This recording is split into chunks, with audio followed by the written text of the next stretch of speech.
Welcome to In the Harbor. Today, Sean and I are joined for our 1-year anniversary. Wow. I know, 26 episodes every 2 weeks. By Spencer Jakab of the Wall Street Journal, writer of Markets AM, one of the sharpest voices in markets today.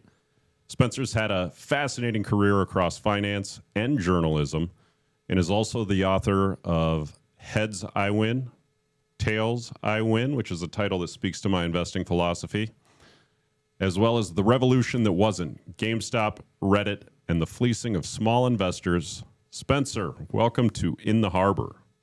Hey, thanks for having me. What an honor to be your anniversary guest. And I think we're in store for a great conversation today. I read the Markets AM every morning. I think everyone should, whether they're in the markets, tangentially related to the markets, or just want to know what's going on. It's a great way how you're able to connect kind of some historical aspects, some great stories. You had one the other day about the new umpires in baseball. That was fascinating. And so the baseball players had to get their actual height down. Yeah, how'd you come up with that? Can we start there? How'd you come up with that, I guess, relationship? It was a terrific comparison. Well, thanks. I read a story in The Athletic about it, and this showed up a couple other places as well, how the players had to get measured because of the ABS system. So, everyone had to be measured at the same time of day, no shoes, no hat, in order for that strike zone to be accurate. And surprise, surprise, a lot of them lied about their height and lied up, especially people who were close to being 6 feet tall. And, I'm just a geek, so I always think about how something applies to investing. And, there's a little bit of exaggeration and fudging of numbers in our industry. You're not allowed to outright lie about numbers, but you can accentuate the positive. And mutual funds, as far as I knew, did that. And so, I read up on a few recent studies about how funds will change the benchmark. They'll, if the S&P 500 is doing well, they'll switch to the closely related Russell 1000 as a benchmark. And it's pretty endemic, and they do it in a way almost always that flatters the performance of their fund. Or they'll do box jumping, where they're in a Morningstar box category, and they'll actually change the holdings of their fund during the period so that they're in a kind of an easier box. It's like a team moving from the AL East to the AL Central or something like that in the middle of the season, and then saying, hey, we won the division, even when you wouldn't have won the division in the AL East or whatever. So things like that, and it's you need to look out for it, because these ratings are very important. They turn into money in terms of fund inflows. Well, and I don't think there's a more prolific example than fixed income total return managers benchmarking to the Barclays aggregate. Sure, yeah. Because they own a lot of things that aren't in the Barclays aggregate, and then say, look, we beat the egg. Right. No, they say, if you look at different categories, like SPIVA, puts out its report in terms of what percent of active managers, and it's a kind of not a good look for the asset management industry. I think, over any 5-year period, 80% of active equity managers, for example, won't beat the S&P 500 or whatever benchmark they're using. Fixed income looks a lot better, yeah, but it's because it's such a clunky index. And, and then I think probably also, to be fair, judgment matters more. You see it more in small caps or in emerging markets, where active management does, win more often than large cap core or something like that, where it's a, pretty well trolled over territory. It's difficult to stand out without taking a big risk. You can stand out for a while, but in the long run, it becomes much more difficult to beat the benchmark. And I'm sorry, they were just testing our fire alarm, so glad to see that's working. I might have to go do my other job. I gotta put in my fire helmet. Go do my other job. So I actually think this thing in baseball, though, has been fun to watch as a consumer of baseball, to see if the catcher's right or the batter's right when they actually make the call that they think it's a strike or a ball or however it might be, and how oftentimes they're correct is pretty cool. Well, and I think it's really, called into account some of the catchers that are better at framing. Yeah, for sure, because they can trick the umpire. Well, we're getting off track already. What I'd really find interesting, a lot of guests that we've had on the podcast recently have had kind of non-linear career paths and have found great success on that. And I know you have two careers, and they weren't necessarily linear. So let's maybe start back in that, the getting into finance initially, then transitioning into financial journalism. Yeah, so my first career was in finance, and I really did get into that by accident in a lot of ways. I mean, obviously, I didn't just show up at an investment bank and, after falling into unconsciousness or something, but I didn't know anything about it. I knew that there was a Wall Street. I had heard the term investment banker, but I didn't know anything about it. My parents were refugees from Hungary. They didn't know anyone who worked in that business. And uniquely among that group, my dad had become very interested in investing and tried to get me interested a little bit when I was a kid, but he wasn't very good at explaining or making it sound exciting. And so I kind of nodded and whatever, but it wasn't, and he passed away when I was a teenager. And then when I was in college, I was walking through the college bookstore and I saw a copy of One Up on Wall Street by Peter Lynch, which is the first book a lot of people read about investing. It's a great book to get, it's a little out of date, but still a good book. And started to read it. And it's one of those things where you've read a third of the book and you're like, well, I might as well buy it. I'm already, partway done with it. And I just found it explained things so well. And that kind of planted the seed, but I didn't really know about careers in finance. And I was doing a master's at Columbia in a completely different subject. And I met a kid who I'm going to see him tomorrow for dinner. We're still in touch. He's in his 60s now. And he had been an investment banker, got into investment banking in the 80s, and I just didn't know what it was. I was like, excuse my ignorance, can you just tell me what that is? And the first thing that he said is he got paid $80,000 in 1988 out of college, plus bonus, which totally piqued my interest because, money is very interesting to me. And I said, well, what did you know how to do? He said, he didn't know how to do anything. Finance is a great business. You can just get, as long as you're willing to work 100 hours a week and be a grunt and are a little smart, you can make a lot of money, a lot more money than your colleagues who were teachers or whatever. And I asked him what I had to do to get a job like that. And since I was bilingual and the Iron Curtain had just fallen, he told me, listen, you'll get a job with some investment bank. They're going to have to privatize everything over there. They're going to be hiring people who know finance and accounting and whatever. Take all the finance classes at Columbia Business School, which you were allowed to do then. So I took 6 classes a semester instead of 4. And, I applied for all kinds of internships that were relevant to it. This is before the internet, but I got people's names and addresses. And I got hired moving over there. I wrote to investment banks in New York, and they didn't give me the time of day. They're like, no, thank you. But the people who were already there, who were desperate for people who had accounting and finance knowledge and were totally bilingual and bicultural, they were, they all made me offers. And so I worked in that business for almost 10 years. It was really interesting. I was a country analyst. Then I was, I think, maybe the youngest or one of the youngest managing directors, definitely in the equity department at CS First Boston, managed the research team for the entire region. And it was interesting. And then it was just going to a lot of meetings and lots of politics. And, and I was frugal. But, I find this very interesting, but I don't find going to meetings all day very interesting. And I'm 33 years old. I think if I'm going to make a change, this is the time to do it. I'd really love to write a book about this stuff and all the things that I saw and experienced and learned. And I had a good friend who I also met at Columbia, who was a very successful journalist. He had gone to Columbia Journalism School. And I wrote asking for advice. I said, listen, do you think I should go to journalism school? I have enough money saved. I'll quit my job and do that. And he said, no, useful things. Like a newspaper will hire you based on your business background and the fact that you can write anyway. And he was totally right. And so that's been the last 23 years that I've been a financial journalist, writing about it, which is a really interesting career. It gives you a pretext to call smart people up. You get to read all day. The only bad thing is it's a big pay cut, but I do recommend doing it in this order, kind of working in finance, saving your pennies, being frugal, and then going into financial journalism, which is the only thing that I didn't really anticipate was how unstable this industry is, because it's, the internet and now LLMs are really hurting the finances of of journalism, period.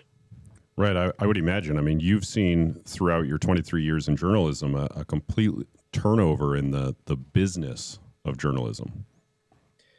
Yeah, I think even in the last decade, more than 2/3 of the people who worked at something described as a newspaper or a news organization are no longer in the business, and not because they retired. They're just not.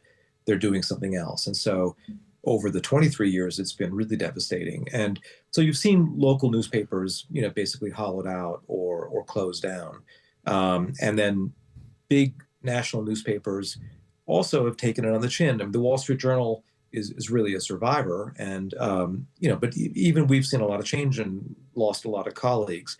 The thing that I happen to be doing now, I ran the Herd on the Street team for a decade, which was great.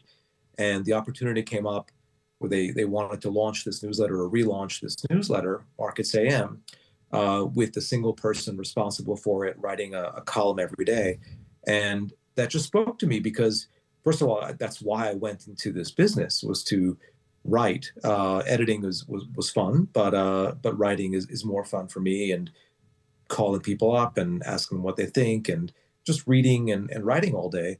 But also because newsletters, it seems like an old technology. It goes directly to your email. It's not, cutting edge in the same way, but it's very insulated from all these trends economically because people have a direct relationship with you. They don't need to discover you through through Facebook or Instagram or whatever.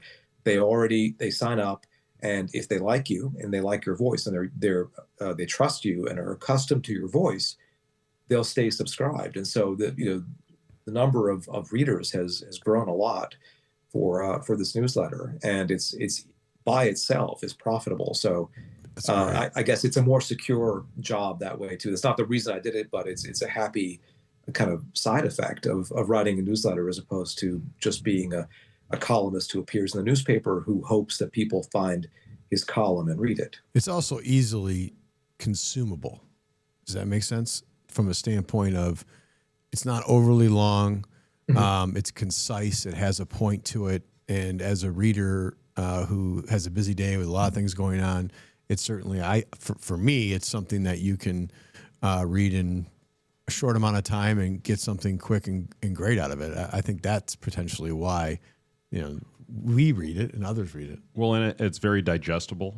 Yeah, I mean, you're really writing for the everyday layman, for lack of a better word. Yeah, I mean, I think the way I think about it, and thanks, I mean, I keep it to a maximum word length, and I try to be plus minus 10 words of that, which is a good discipline. If you're writing, and I'll write 600 words, but it has to be 450, the main bar, the main essay, plus minus 10 words. No excuses, no exceptions. Not because anyone counts and enforces that, but because I enforce that myself, because it forces you to say things in a simpler way and to have an economy of language. And I always kind of try to imagine, my mom invests her own money. She's turning 85 this year. I don't imagine her reading it. She does read it, but I imagine someone with her level of knowledge reading it. And is this going to be confusing for them? But I'd say the real audience is people like you. So it's not someone who's a professor of finance.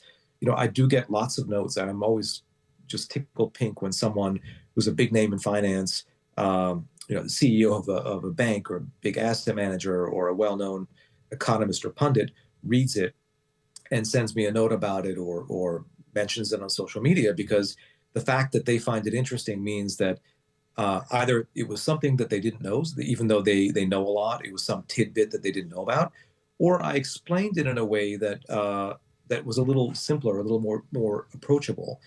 And then on the other side of that, you have the lay person, someone who kind of manages their own money but doesn't know what EBITDA stands for, Right. And so I want it to be useful to them too. But you guys are really my target audience, where I don't have to explain that bond yields and prices move in opposite directions, and I'm not going to use precious words up to explain that. But it's not going to be confusing to that lay reader. So that's kind of what is always on my mind, and I try to keep it on that keel. Sometimes I fail, sometimes it gets a little complicated, but that's why I just go over it again and again and again to make it, kind of to thread that needle in terms of people understanding it. And I think you do a great job of tying in kind of historical market events as well to try and bring things into context. But what I'd be curious about is what is it like with a daily deadline? Mm-hmm. So you have to come out with this every day, regardless of what's going on. Like, how do you keep it fresh? Well, first of all, it's exhausting to have a daily column. No one really writes a daily column anymore, and so that's so it keeps me very busy. I have to be really disciplined about my time, my energy, and sleep, and things like that. I start working at 4 a.m. I mean, I've written the column very often before that, but then something happens, and there have been a few times now where I had to spike the thing that I had ready to go because we started bombing Iran, or we made a deal with China last April, or whatever. So I try to get 90% of it done the day before. Then in the morning, I also list all the interesting things that I've been reading, what stocks are moving, this day in history. That's the real favorite of readers, what happened this day in history and markets, and stuff like that. And then the lead in, and just a very quick, short summary of what you missed overnight. You woke up, it's 7 a.m. You haven't watched CNBC or opened Bloomberg or the Wall Street Journal yet, and you just want a quick summary of what's important, what you missed, and what's going to affect markets that day. It truly, if I didn't have a deadline, I wouldn't get things done. I mean, my life has to be run on deadlines. It always has been that way. I learned that when I was a student, that you have to, at the very least, if you don't have hard deadlines where you'll get fired if you don't meet them, you need to have artificial deadlines. Or I need to. Some people might not be like that. I know they're not, but I'm completely like that. So I'm happier when I have, that kind of that time pressure. Right, a structure, a regimented structure to produce the column every morning, which just gives me anxiety thinking about it. You got to have like a ton of topics that are in your mind, and then figuring through which ones you're going to release based on anything geopolitical that goes on. I assume you have a catalog, so to say, of ideas, and then formulate a process behind those based on timing. But yeah, I would imagine it's exhausting. And being in the journal, digitally pushing it out, emails pushing it out, it's a great piece for the journal. Yeah, no, listen, Google, if you're listening to this, Marcus AM, just type it into Google. It's still free. I think it's going to be freemium at some point in the future, but knock on wood, they've kept it free this long, which has resulted in a very large readership. More than half are journal subscribers, and will continue to get it whenever they make that change. But for now, everyone can get it. Yeah. So, have you thought about putting in a daily game in the newsletter? Because I think the New York Times has more game subscribers than newspaper subscribers with the gamification of everything right now. Yeah, that's one thing I set time aside for every day. My wife and I do Wordle and spelling bee every day, and then she does one other thing every day. So yeah, games are great. One thing that, I mean, I don't know, I'm giving away kind of inside strategy here, but one thing that I always have found it amazing, and I've kind of cajoled whoever the editor has been of the paper, is why don't we have a stock market game? When I was running Herd on the Street, we started a stock market game. And then they decided it just didn't, after a few years, it didn't have enough readership, and just the tech support people we needed to do it. We got a guy. Didn't follow up. So, it's a very weird way of looking at it, because if anyone's going to have a fun stock picking game, it's got to be us. And we've kind of, there is a crossword in the Wall Street Journal, but the New York Times is like it's an empire between cooking and games and also Wirecutter. It really has stolen a lead on us in that stuff. We have more readers overall, more subscribers, but those things, those are really sticky. They keep people coming back, and it's got to be our stock market game, not theirs. I would agree wholeheartedly. And then, the link in the column every morning on what you're reading, I find particularly interesting. Though there was one article we've been talking about in the office, I think you missed, because it was about the chimpanzee civil war in Uganda. Yeah, I just thought that was maybe like a little far from. I mean, I should have what I'm reading that has nothing to do with your portfolio, and maybe that would have been it because that's crazy. So I read all day. You know, like I said, I was reading that article in the Athletic about baseball players and their heights, and light bulb went off. I was going to just go on to the next thing. Like, you know what, this has. I bet this is relevant to investing. So can't do that every day, but I did link to it in the piece a few days ago. But yeah, what I'm reading, it's almost always about business or retiring, or some investing angle, or business angle. Right. And now transitioning a little bit, because I think you offer a unique perspective. So you spend every morning filtering out kind of what matters from what doesn't, which probably gives you a better view than most on kind of what investors should be focused on right now, or what individuals should be focused on right now as it relates to their portfolios. So what patterns have you seen repeat across market cycles? And what kind of rhymes with something we've seen before? And is that more hype, or is there something structural to it? Well, sometimes I feel like people who read financial media, there's a very small number of people who really in different ways. I mean, Jason Zweig, who writes the Intelligent Investor column, for example, at the Journal, like he once said, he writes the same column over and over again, and his editors don't notice. And he's been writing it for longer than me. And it's really about how you should behave as an investor. And how you should behave is mostly to filter out the noise, filter out things like what I write, which is, here's an interesting angle. Here's a way to make a bit more money in the market. Here's a factor that's been a winning factor. Here's the scary news headline or the exciting news headline overnight. And so I remember when I started being an analyst, I was so naive, and I met with who was then our biggest client, a big institutional investor in emerging markets, and he told me the two stocks that he had the biggest position in, and he was about to lose a lot of money in both of them. I knew that much. I knew enough to tell him, this company's run by a crook, and this company is probably burning through cash and going to go bankrupt. And he got upset with me, and I just tried to kind of not in a aggressive way argue with him. And I went to the salesperson who covered him later, and he said, "Listen, Spencer, he's convinced that they're good stocks. So the man wants a purple suit, sell him a purple suit, and don't complicate your life. This you're here for giving people what they want."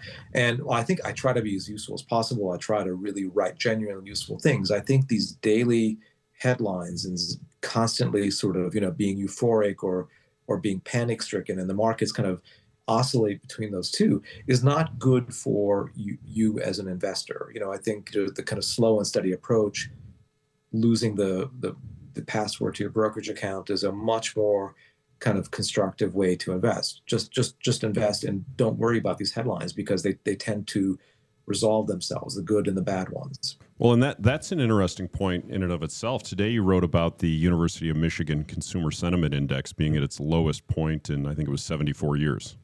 Mm-hmm. And when we look at the consumer, though, they seem to be healthier than ever. I mean, we've had a historic run up in the equity market, but discounting that, we also have a record level of home equity. So consumers, by and large, are wealthier than ever before. They are. And so there's a couple of lessons in that. One is that what people say and what people do are two different things. So these surveys, you have to take them with a grain of salt. The thing that correlates most strongly with the Conference Board or the Michigan survey is what the stock market has just done, or what gasoline prices have just done. Gasoline prices spiked and the stock market plunged last month when the survey was taken. And so you expected a low reading, although it came in quite a bit lower than what economists were expecting. So you're looking in the rearview mirror with something like that. With a recency bias. Yeah, totally. But the other thing that's interesting, and this comes out if you look at the AAII survey or other, the Investors Intelligence Survey as well, these investor surveys, is when, or the VIX, for example, all three of those have this, more to a greater or lesser extent, have this characteristic. If you look at when those things are at their most pessimistic, the most alarmed, and you look at stock market returns 6 months to 1 year later, they not always, but they tend to be excellent. They tend to be very good. And the opposite holds true as well. If you look at times where investors are most euphoric, and people are least concerned and most complacent, the VIX is very low, then it tends to correlate, on not always, but on average, with lower returns. There's a almost linear relationship between those two things. So, people are, listen, our brains were formed a couple of 100,000 years ago when we were hunter-gatherers. If you heard a rustle in a bush, it probably wasn't a lion, it was probably the wind. But if it was a lion and you didn't run away, then you got taken out of the gene pool. So if you weren't kind of fearful more often than you needed to be, then you got taken out of the gene pool. It was a very useful thing then. If you saw a bunch of people running in one direction, carrying their baskets, hoping, maybe there was some food, maybe there's some berries, or maybe, a bison fell off a cliff and you could eat it or whatever. Probably not. But, that greed served you well, because if you didn't have that meal, then you were less nourished. And again, you might not find a mate, or you might fall out of the gene pool. And so fear and greed are, for 99% of our history, were very useful to our survival, and they're absolutely horrible for you as an investor. And so that's why these headlines, I try to do the best job I can. I'm giving the man a purple suit. I'm giving people what they want. But I always tell people, a neighbor who asks me, don't worry about it. You get approached at a neighborhood barbecue or baseball game or picnic, and people are just, especially when the stock market is in the headlines for the wrong reason, people are kind of peppering you with questions. Like, don't do anything. Just chill out. That's my advice. Like, don't look at your portfolio. Come back. Let's us talk in a month. And not that I'm licensed to give financial advice at all, but that's very general advice I'm very comfortable giving people, because it's usually correct. So there's a lot of thought process about, this time is different. We discussed this quite a bit here in our office, but with AI and everything that's going on from a technology landscape, and these stocks just absolutely dominating the growth in the world, and you see companies like Anthropic coming out and saying, we don't want to launch something because we're fearful we can't control it once it gets out there. I have to say, this time it does feel a little different, because it is such a generational change from the way we go about our daily basis. And I'm curious to know your thoughts and what you've researched and read on what's happening from a technology landscape. Yeah, I think I come across as a Luddite sometimes when I talk about AI. I don't use it very much for my reporting. If I really want to learn about something, whether it's related to my work or whatever, I find it useful for that. Teach me about this, because if you Google something, you'll find a good source and you'll read it. If you go to, we have the $20 version of ChatGPT. One of my sons really likes playing with it, so we got that, and it's amazing. It's amazing in terms of drawing a picture. It's in terms of teaching you something. When I ask it about something that I happen to know a lot about, just for fun, I'll often find it gets some detail wrong. So I would never, ever trust it for something that has to be 100% correct. But it's good for generally teaching you about things, because it also anticipates what your next question is going to be. Would you like me to go into more detail about that? Yes, I would. Would you like me to tell you more about this? No, that I'm good on that. And so it's a huge productivity booster in that sense. Is it more important than fire? I don't know. There have been a lot of technologies over the years. And I think this is where the historical memory is very short. You have to read about history, because I wasn't alive in the 1840s when railroads were taking off. I wasn't alive, I don't know, in 100,000 BC when fire was first harnessed, right? I mean, not that there were stocks then. I wasn't around when electrification was going on early in the 20th century, or flight, or the invention of the car, or the invention of radio, or television. All those things, I was around for the internet. I remember that very well. And the common lesson there is that these things were gigantic forces for society, for making us more productive. But the early movers, very few of them actually captured a lot of that. So people became infatuated with it once they understood how profound it was. But they made the error of investing in the early movers and then And then also not being very good at people are just not good at compound interest. People extrapolated the effect, the wealth effect on companies that already were very, very valuable, right? Cisco Systems in March 2000, or AOL in January 2000. And sometimes those companies shriveled to almost nothing. And mostly they did very poorly. And if you look at the couple of dozen or so automobile stocks, or the early airlines, or whatever, or RCA in the 1920s, the technology was profound, but the investing case turned out to be very different, in the sense that it made us more productive, but it didn't, the winners were companies you never thought of.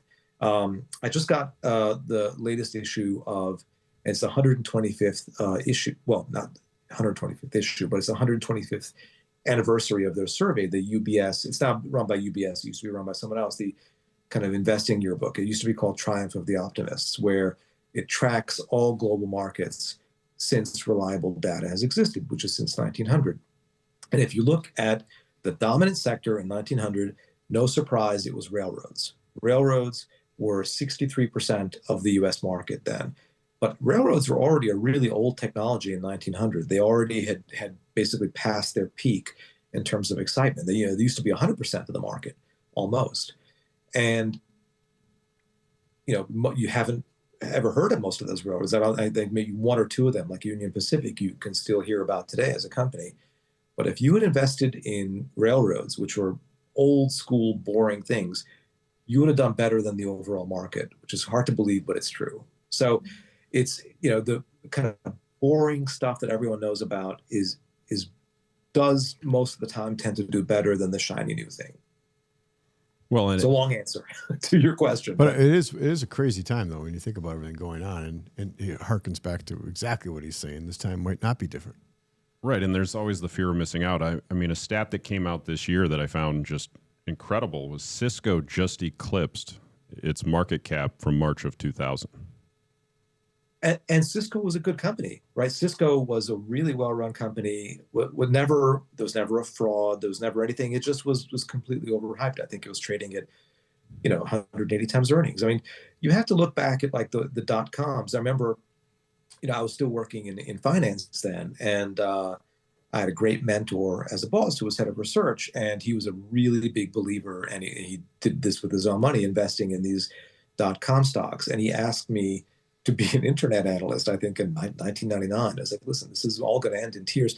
So we'd have these kind of vigorous debates about it. I mean, I guess I should have done it because I would have made a lot more money, but, maybe I'd be like called before Congress or something like that too, later on for putting a buy on something I didn't believe in, like Henry Blodgett.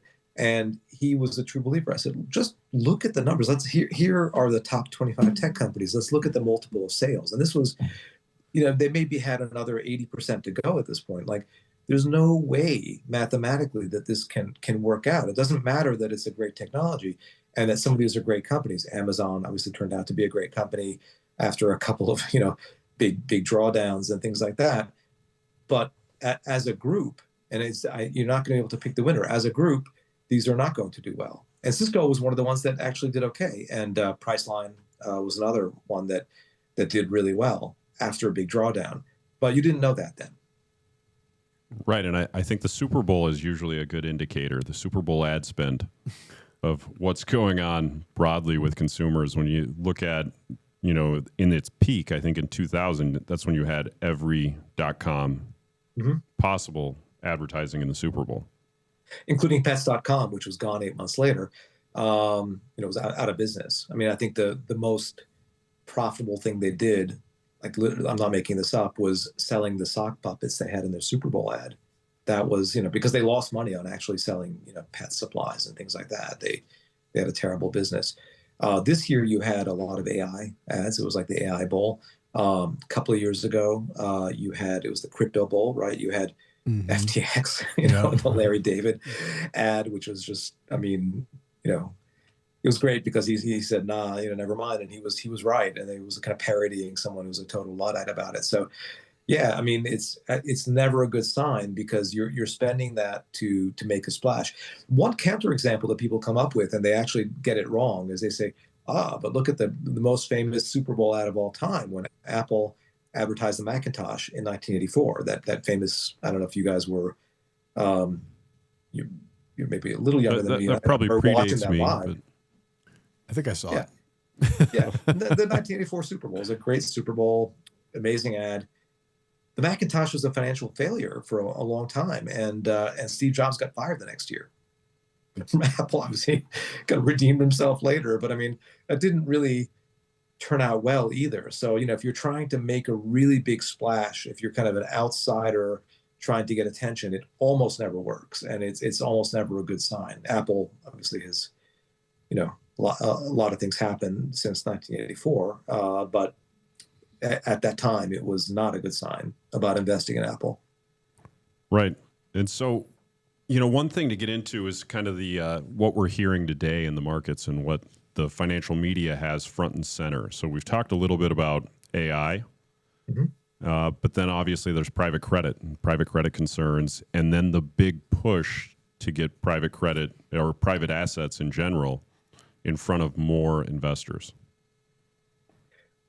Yeah, what could go wrong, right? I mean, I think that it's interesting that just as jitters, we have Harvard University cutting its PE exposure, trying to sell Yale, trying to sell its private equity funds to secondary funds because they can't get out. They need the liquidity for complicated reasons that some of which don't have anything to do with markets. You have the industry saying, hey, mom and pop, wouldn't you like to buy this? We'll let you behind the velvet rope. Now you too can invest. It's always a dangerous sign, and it doesn't have to be private credit or private equity. It can be anything when they say, hey, now you too can invest like the big boys. It tends to be more costly than the retail products that are on offer, and often to not be as lucrative. So when in the context of a 401k, if it's part of a target date fund and it's a few percent of our target date fund, I don't think that people are necessarily going to get caught with a liquidity mismatch where they need to get their money out, and everyone in America needs to get their money out of their target date fund. That's just not going to happen. So it probably is not going to create this mismatch where you're trying to get out. Now, if you're investing personally into, let's say, a closed-end fund or an ETF that owns a lot of assets like that are illiquid, not a good idea. We've already seen that many times where people couldn't get out of retail-focused real estate funds and things like that. Private equity and private credit are very similar. There's not a ready, constant liquid market for these private credit instruments, and they're very opaque, and they're kind of marked to model rather than marked to market. So when you have jitters, then you tend to have a kind of an air pocket where the price you can get is suddenly a lot lower, and you're shocked because you looked at what was on your statement and you look at what you got, and you're like, why is there a 10 or 15% difference? So I'm not a big fan personally of these things going into being sold to mom and pop at all, especially for money that they'll need for their retirement. Probably harmless through 401ks, but we don't know that either. Right. I'm sure we'll find out. We'll find out soon enough. You've written a lot on incentives and how that kind of dictates behavior. So show me the incentive, I'll show you the outcome kind of thing. Totally. That's Charlie Munger was 100% spot on about that. And if you look at just Wall Street generally, and this is a constant, it's a business. It's trying to extract as much money. You had this crazy, I think it was 15 years ago now or something like that, where a fund manager wrote this white paper that was circulated on the internet saying that index funds are worse than Marxism. Because, they're basically sort of, it's like we're all wearing gray Mao suits and riding our bicycles to the factory or something like that. And I mean, index funds are a great invention. They, Jack Bogle, rest in peace, probably if you measure it in terms of expenses and losses avoided, has made more money for investors in the US and globally than anyone else, because he really was a zealot for index funds. And it has literally, in terms of including reinvested money, saved investors a couple of $1 trillion. conservatively. And Wall Street obviously doesn't like that because it's very hard to break in. You have a few leaders. Market share matters a lot. You're not going to, if you're not going to go out and launch the 15th S&P 500 index ETF at 3 basis points and want to get to critical mass, right? Yeah. Exactly. So you need so that kind of that beta. You can only make money off of that, and not even that much money off of it if you're at the very tippy top of the business. It's much more concentrated than the mutual fund business. And so you need to sell some razzle dazzle. You need to sell something that's like, oh, but look here, you can get income, or you can get, the put right strategy or call right strategy, sorry, or something like that, or some assets that you usually don't get access to, where you can charge some multiple of those 3 basis points. And so that's, I think people will always be enticed by those things. But caveat emptor, I think that I personally, do buy, and I only own funds because of my job. I don't buy individual stocks. I haven't owned them in a long time, but I only buy funds. But I'll pay 30 basis points instead of 3 basis points for something that I think will earn me at least that much more in the long run, because index funds have flaws too. And there are, because of the technology that lies behind index funds, you can buy smart beta. You can buy something that has a profitable twist. For example, focusing on free cash flow or what have you, or focusing on quality, where if there's not an element of active management to it, it's a little bit more expensive. But because ETFs are so tax efficient, it's okay that extra 27 basis points, I'll probably earn it back 2 or 3 times over if I keep my money in those funds. I think so, at least. I might be wrong, but if I'm wrong, I'm not that wrong. No, and I think, factors as empirical drivers of return. I mean, that's been researched ad nauseum and are well established. But if we look at kind of the cap-weighted indexes like the S&P 500, do you think with crowding in that space, is that exacerbating some of the sector weightings? Yeah. Well, there's 2 questions there. One is, you have a lot of people saying the reason that NVIDIA is at the valuation it is, and all these stocks, the Mag 7, is because you have this automatic 401k money coming in, every 2 weeks or every month, and it's pumping up what's already overvalued. I'm not sure. I've heard convincing arguments on both sides. I'm not sure that that's actually true. I don't. Maybe it is. Maybe at the margin, money going to that. But what I am much more convinced about is that indexes are becoming inefficient because of the weight of money that goes into them, in the sense that, if today the index committee at S&P Global announces that 3 companies are going to be leaving the S&P 500 next week, and 3 companies are going to be entering to replace them, what's going to happen. The 3 companies that are being replaced, I mean, unless they got, it was a merger or an acquisition or something, if they're just being replaced because they've fallen so far that they're at the bottom of the market cap table in that index, they're going to sell off. Yeah. Right. You own the index. You own the index, and you own that loss. It's not very meaningful usually, because those are small constituents of the index, but it's something. It is a scratch. Well, and where I think that could be particularly interesting is everyone's talking about a SpaceX IPO and what valuation that could be at. So when and when it gets into the S&P 500, that's going to be a sell-off across the board, essentially. Yes, and they want expedited entry into the NASDAQ 100, like 15 days after. So they're changing their rules in order to attract the listing, which is a very dangerous thing. It's like akin to rating agencies, kind of bending their standards to get ratings business in the run-up to the financial crisis. You want complete independence when you're making decisions like that, and you're not getting it. I mean, I don't think it's going to be a good thing at all. It's very helpful to pump up the valuation. It's very helpful to insiders who want to sell when their lockup period expires. But it's not good for mom and pop who blindly own QQQ. And then we saw that already, because when Tesla entered the S&P 500, I think it was at the time the most valuable company, and I think it was since overtaken by by Berkshire when it entered the S&P 500. Or I could be getting that backwards in terms of timing.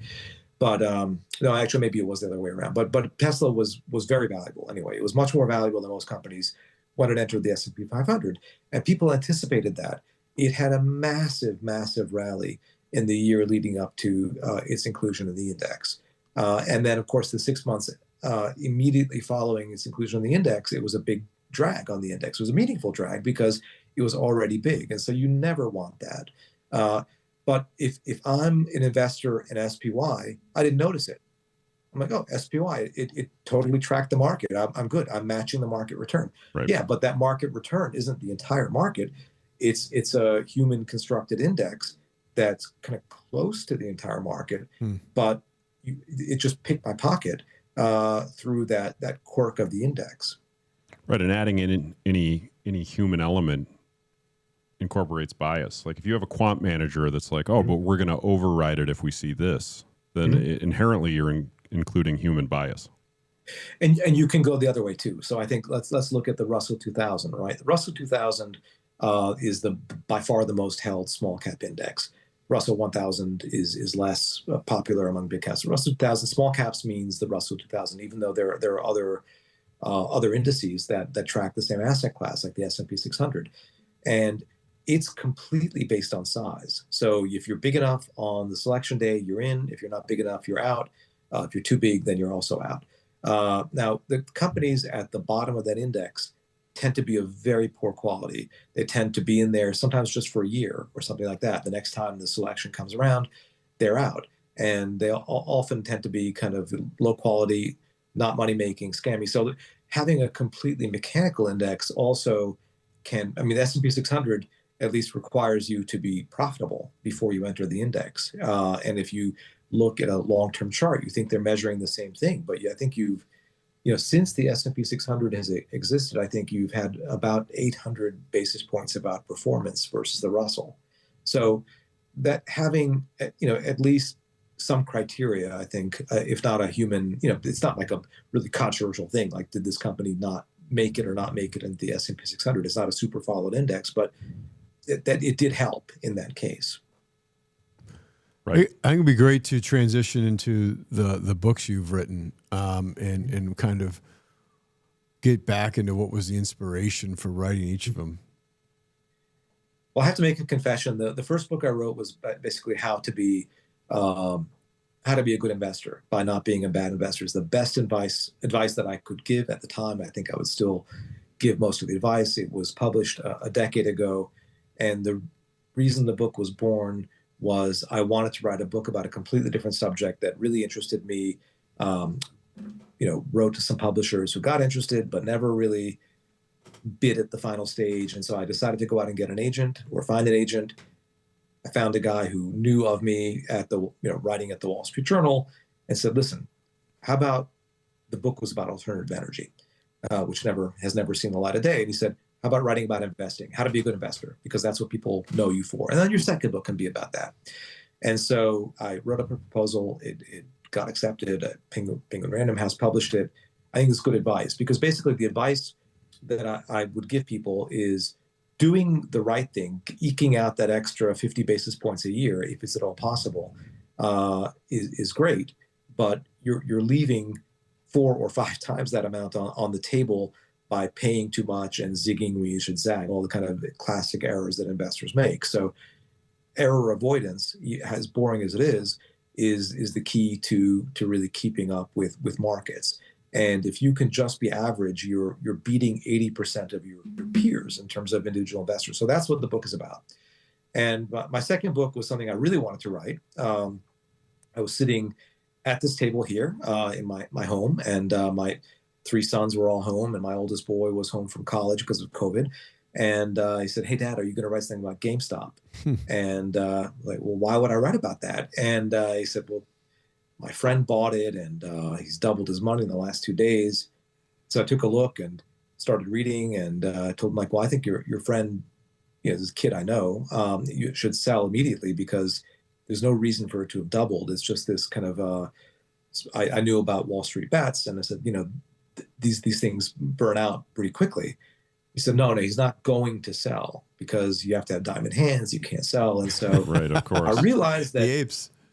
Yeah, the apes. And so I just found, as a kind of finance geek, I found it amazing because what you had really was a kind of, it didn't succeed, but it did have a big impact for a few weeks there, stock market corner, which is something that as a student of financial history, I read all the time, but it's something, 1921, it was really common. In 2021, it was illegal. If you and I and some other people got together and found out a hedge fund manager was heavily short of stock, and we conspired to buy up all the stock below a certain threshold to squeeze him, we'd be investigated, even if it succeeded. And they were doing it, first of all, they're doing it out of malice, which was unusual. Second of all, they weren't breaking any laws because they were agreeing out in the open to do it. If anyone bothered to read the stupid message board, they would have seen that. And so I wrote an email right away to the acquisitions editor at Penguin Random House, whose name I happen to know, and I got the email format correct. They had already published my first book, which did okay. And they said, no, I haven't heard about that. I said, well, you haven't heard about it, but you're going to within hours or days, because this, at least one or two hedge funds are going to blow up because of it. And they immediately were like, what do you want to write this book? And I didn't even have a proposal. I basically had just read about it that morning, reading these message boards. And so that was something I was very passionate about. It was a really fun project. I spent, a year immersed in that world, and it was just super interesting to me because I thought I knew a lot about investor psychology, but I learned a lot in the process because the way that social media, these algorithmic social media platforms elevate something, I didn't quite understand. The kind of whole FOMO, I didn't quite understand. And the way that these brokerage apps that everyone has, or these young people have, they're very similar to gambling apps. It's not an accident. FanDuel and Robinhood do not look too different from each other in terms of the way the kind of how frictionless they are and how they're set up and the intermittent rewards that they introduce. I learned a lot about gambling psychology, and it's a crazy instructive episode, and it's something you really have to understand in markets today if you're at all active, because you'll see it just repeating again and again, not in quite the same way it was with GameStop and AMC back in 2021, but you continue to see echoes of it. People just don't learn their lesson. And once they have learned their lesson, a new group of chumps kind of comes in. I hate to speak ill of the people involved, but you kind of have to give people tough love. And I'll meet young people who you'll never convince people, but the young people who will come to me and ask me about it, and you tell them, and they still say but 95% of the cases, you're not going to talk someone out of doing something dumb financially. Unfortunately, the 5%, I'll take the 5% as a win. Well, and that brings up a good point on investor psychology in general, just with the flow of information now on social media being as fast as it is. Mm-hmm. And I would argue we have more information at our fingertips than ever before from less qualified voices. Mm-hmm. Yeah. So you really get a rally going just with this. If it captures something, a prevailing sentiment among disenfranchised, 20-year-olds, and they all band together, I mean, they can cause real damage. Well, they did. They can, and the same thing goes for 55-year-olds, right? Because if I remember we used to have some contract with Fox Business and at the Wall Street Journal, so they'd often ask me, "Can you come down in an hour? We're in the same building. We used to be the same company. Can you come down in an hour or 2 hours and talk about, I don't know, Amazon earnings?" And I'm like, "Sure, right." And then I go on, and there's some kind of financial talking head, stockbroker there. This is one that sticks out of my head, but this is generally true. And we were on with Stuart Barney, who was a really nice guy. And, and before we went on live, the stockbroker kind of leaned over and said, "Listen, Spencer, is Amazon profitable?" Like kind of this pretty basic piece of information. I kind of gave him a quick few nuggets. And I was like, man, this is going to be terrible. Like, he's going to look like a fool, and he was great. He was so self-assured and confident. And I was kind of, much more nuanced and hemming and hawing. I'm just not, as you can see, as anyone watching this podcast can see, I'm very long-winded. I'm like, on the one hand, on the other hand. But look, I mean, people who are nuanced tend to be more accurate, but more boring to follow. Someone who's going to write, 10 paragraphs is going to be a lot less convincing than someone who writes something in all caps with emojis on social media. So the person who kind of, is really confident, who points to some extreme outcome, is going to get the attention. And there's an inverse relationship between accuracy and kind of how hyperbolic you are, unfortunately. So that goes for stuff that we read too, not just kids. It's just the human element there. Well, and that's the kind of the social media aspect of it. You need a hot take to kind of go viral. Yeah, definitely. Right. And you have to get people, you have to have dissenters and those that agree with you fervently in order for it to really take off and take hold. That's right. Yeah. Well, this has been a fascinating conversation. Typically towards the end, we like to do a little rapid fire Q&A. So if you're game for it, we'll jump into that. All right. Most overrated market metric. Gee, I was going to say like the P ratio for the entire market, because you often see, a talking head saying, or let's say, no, you know what? Scratch that. Earnings growth. So people will say, look, the earnings growth is looking really good for the market, so obviously it's going to march ahead. There's very little correlation between what earnings growth analysts see ahead for a year and how the market is going to do, and it's slightly inverse. I remember in late 2007, analysts were looking for earnings growth of like above 15%, I think, for 2008. And I think it was like negative 70 something percent. So these things change really fast. You have just do the math. A small change in the margins has a big impact on the earnings growth, and severe recession will definitely do that for you. So that's nothing you can hang your hat on at all. All right, next one. One thing investors should ignore in 2026. Yeah, I think that the taco trade is something that they should ignore. I think if you got that right, you made a lot of money last year. You made a bit of money, so far during the kind of ups and downs of this war. But it's something that everyone knows. It's something that's easy to mistime and get wrong. And once people anticipate something and know it, it kind of stops working and actually works against you. So you're not smarter than everyone on Wall Street. And you're not investing on a 48-hour time horizon. You're investing on a 48-year time horizon, I hope. And so that's something to tune out, I think. One investing book everyone should read. Oh, I think a really good one that I'm surprised more people don't mention. It's really a very quick read if you can get it from the library or the bookstore. Is John Kenneth Galbraith, who's I think he's passed away, but he wrote a definitive history of the 1929 crash, and he wrote another book that's less known called A Short History of Financial Euphoria, and basically sort of why people get carried away during these bubbles. And it's just so wry and well written, I think, and it's like 100 pages. I mean, you can finish it in one sitting. That brings up, not to get off track, but did you read Andrew Ross Sorkin's 1929? Excellent. Yeah, I really liked it.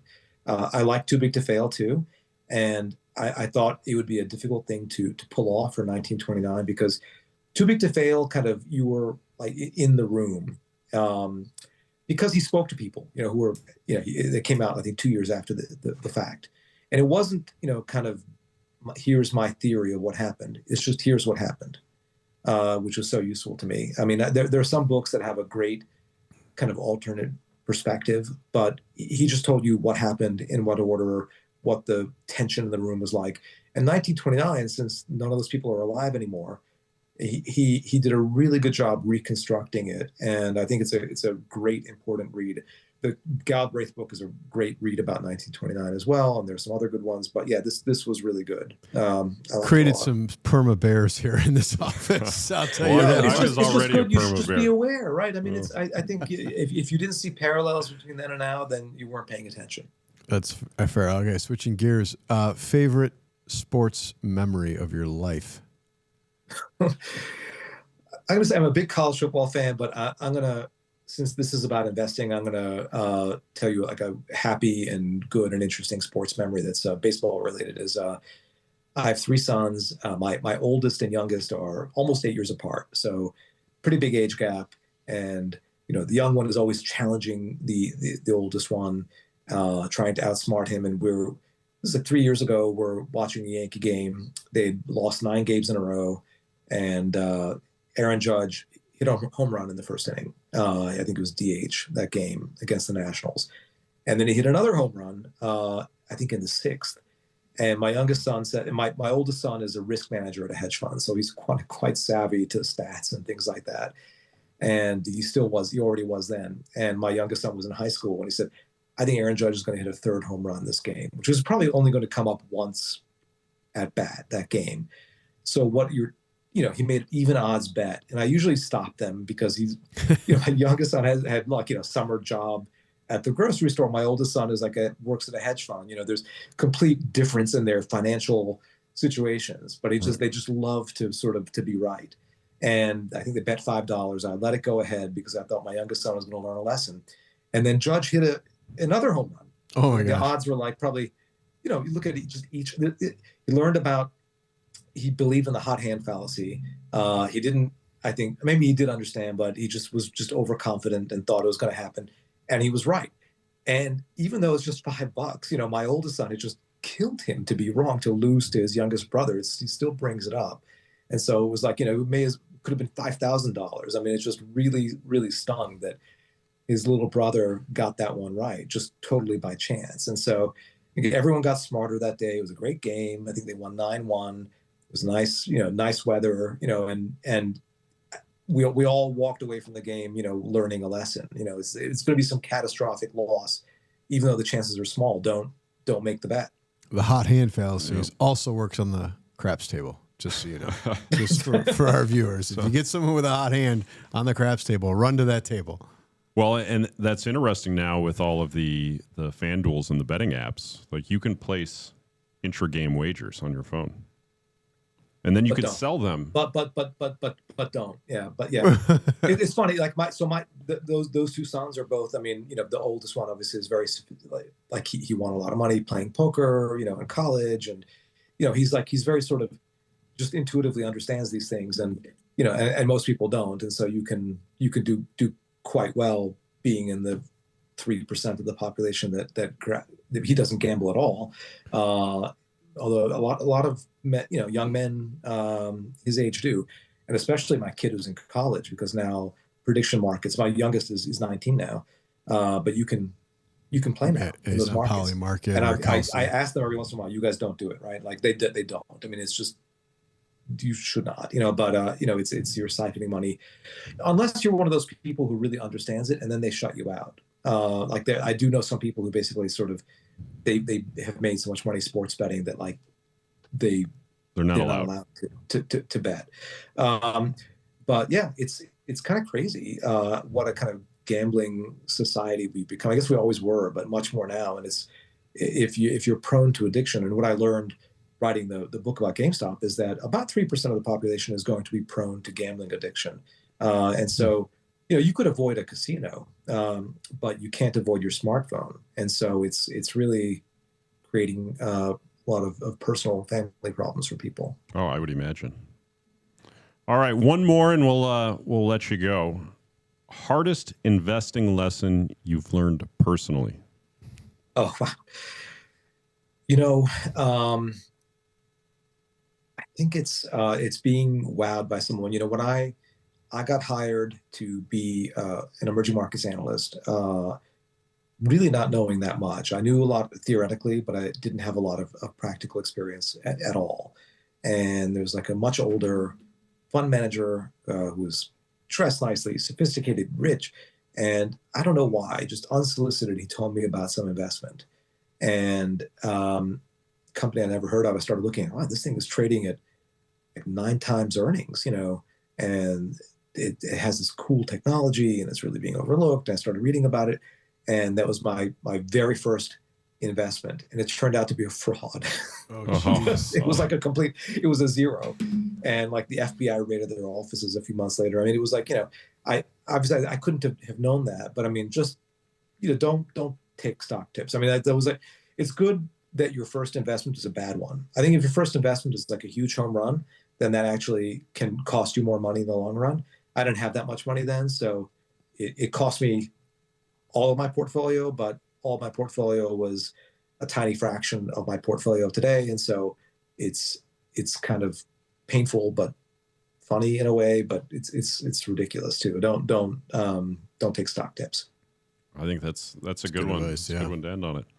Where can our listeners find and subscribe to your newsletter? All you have to do is put markets AM, markets A.M. Into Google. It's the first thing that comes up. It's free. You just put in your email.